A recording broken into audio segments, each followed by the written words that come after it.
قرآن مجید کا اسلوب بیان دیکھیے کتنا دل آویز اور خوبصورت، اور مذہب اسلام کی خوبصورتی دیکھیے۔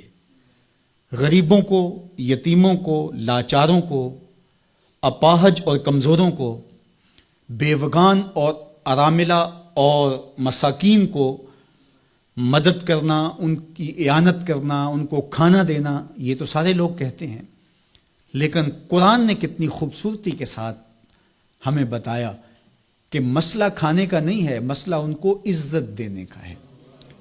اگر تم ان کو کھانا دیتے ہو اور تذلیل بھی کرتے ہو تو تم اللہ کی رضا کبھی نہیں پا سکتے۔ اللہ کی رضا تمہیں تب نصیب ہوگی جب تم ان کی عزت نفس کا خیال رکھو گے، ان کی تذلیل نہیں کرو گے، تم ان کی تصویریں سوشل میڈیا پہ اور اخباروں پہ ڈال کر کے ان کی تذلیل کا سبب و ذریعہ نہیں بنو گے، تو پھر تمہارا رب تم سے راضی ہے۔ تو بات کھانا دینے کی نہیں ہے، قرآن کہتا ہے تم ان کی خدمت کرو، ان کو کھانا کھلاؤ، لیکن اس چیز کا تمہیں پہلے خیال ہونا چاہیے کہ تم ان کی عزت نفس کو مجروح نہ ہونے دینا۔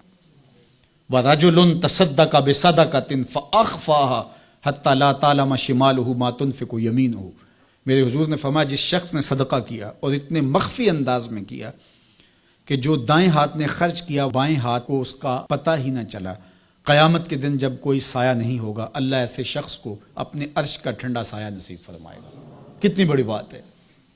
قرآن نے ہمیں سرًا و اعلانیہ دونوں طریقے بتائے ہیں۔ اعلانیہ بھی خرچ کر سکتے ہو، مخفی بھی خرچ کر سکتے ہو، لیکن اعلانیہ خرچ تم تب کرو گے جب کسی کی عزت نفس کا مسئلہ نہیں ہوگا۔ آپ مسجد کے لیے فنڈ مانگ رہے ہیں، کوئی بات نہیں، یہاں تو کوئی ایسا شخص نہیں ہے، لیکن کسی ایک شخص کو دے رہے ہیں تو پھر آپ کو اس بات کا خیال کرنا ہوگا، اس وقت پھر مخفی کرنا تمہارے لیے ضروری ہے۔ اسی طرح اگر تم ترغیب کے لیے کر رہے ہو تو کوئی بات نہیں ہے، لیکن اس میں بھی تم یہ خیال رکھو کہ ترغیب میں بھی کسی کا دل نہ دکھنے پائے، کسی کی تصویر نہ آنے پائے۔ ترغیب دلانے کے بہت سارے طریقے ہیں، لیکن ترغیب دلانے سے قبل اپنے دل سے سوال کر لو ترغیب کے پیچھے چھپی ہوئی کہیں ریاکاری تو نہیں ہے؟ چونکہ ریاکاری جو ہے یہ کالے پتھر پر کالے رنگ کی چیونٹی چلے تو اس کی چال سے بھی زیادہ باریک ہے، تو یہ بڑی باریک چال ہے۔ تو بعض کا بندہ کہتا ہے میں تو ترغیب کے لیے کر رہا ہوں، لیکن اس کے پیچھے اس کا نفس کھڑا ہوتا ہے اور اس کے نفس پہ یہ شاک ہوتا ہے کہ وہ بغیر تشہیر کے کرے، تو وہ ترغیب کا نام لے کے اپنی اس ریاکاری کے اوپر ترغیب کا پردہ ڈالنا چاہتا ہے، لیکن ہوتی ریاکاری ہی ہے۔ تو یہ اپنے آپ سے پوچھے، بندے کو پتا ہوتا ہے کہ میں کہاں کھڑا ہوں۔ اقبال نے کہا تھا کہ ملا سے نہ پوچھ اپنے دل سے پوچھ، تو بندے کو پتا ہوتا ہے کہ یہ ترغیب ہے یا اس کے پیچھے چھپی ہوئی ریاکاری ہے، اور ریاکاری تھوڑی سی بھی اللہ کو قابل قبول نہیں ہے۔ حضرت ابو امامہ الباہلی رضی اللہ تعالیٰ عنہ فرماتے ہیں کہ میں نے حضور سے پوچھا کہ ایک شخص جہاد کرتا ہے اور اپنی جان وار دیتا ہے اور اس کا مقصد اللہ کے دین کو سر بلند کرنا ہے، لیکن اس کے ذہن میں یہ بھی ہے کہ چلو میری بہادری کے جھنڈے بھی لگ جائیں گے، تو کیا اس کو اس عمل کا صلہ ملے گا؟ تو میرے حضور نے ارشاد فرمایا فلا شیء لہ، اسے کوئی اجر نہیں ملے گا۔ اللہ صرف اسی عمل کو قبول کرتا جو محض اس کے لیے کیا جائے۔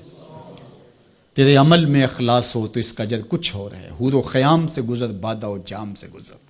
جو محض اس کی رضا کے لیے عمل کیا جائے وہی عمل ہے۔ حضرت معاذ بن جبل رضی اللہ تعالیٰ عنہ حضور کے روضہ انور کے پاس بیٹھ کے رو رہے تھے۔ حضرت عمر گزرے تو رک گئے، کہا معاذ رو رہے ہو؟ کہا کہ صاحب مزار کا ایک فرمان یاد آیا جس نے مجھے رلا دیا۔ تو کہا وہ کیا فرمان تھا؟ کہا ایک دن حضور نے کہا تھا تھوڑی سی ریا بھی شرک ہے، تھوڑی سی ریا بھی شرک ہے۔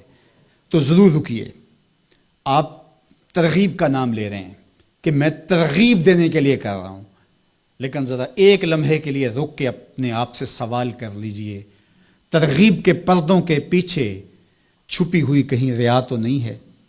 اگر ریا کہیں چھپی ہے تو عمل ضائع ہو گیا، عمل برباد ہو گیا۔ کیتی کتری پئی کھو محمد تے سکہ بنیا زردہ، سب کچھ برباد ہو گیا۔ اس لیے محض اس کی رضا کے لیے ترغیب بھی اگر آپ کی نیت ہے تو اس سے قبل اچھی طرح اپنے آپ کو جانچ لیں کہ ہم کھڑے کہاں ہیں۔ اللہ اکبر۔ تو کہا کہ کلا بل لا تکرمون الیتیم، تمہارا مسئلہ یہ ہے کہ تم یتیم کی تکریم نہیں کرتے ہو، عزت نہیں دیتے ہو۔